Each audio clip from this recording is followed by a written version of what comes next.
Mga kapatid, ang homilya po ngayong araw ng linggo pong ito ay hango po sa babasahin kong ito. Juan, Kapitulo 6, versikulo 51 hanggang 58. Wika ni Jesus, "Ako nga ang tinapay na nagbibigay buhay na bumaba mula sa langit. Mabubuhay magpakailanman ang sino mang kumain ng tinapay na ito.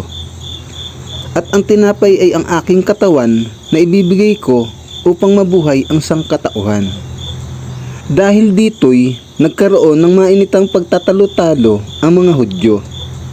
Paanong maibibigay sa atin ng taong ito ang kanyang laman upang makain natin?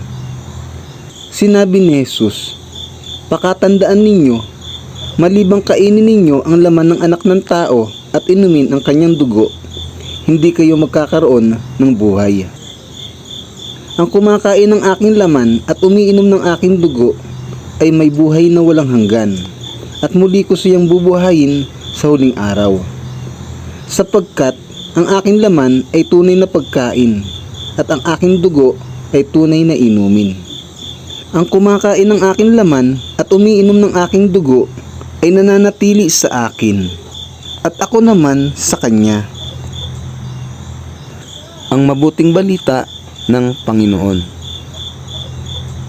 Pinupuri ka namin, Panginoong Hesukristo.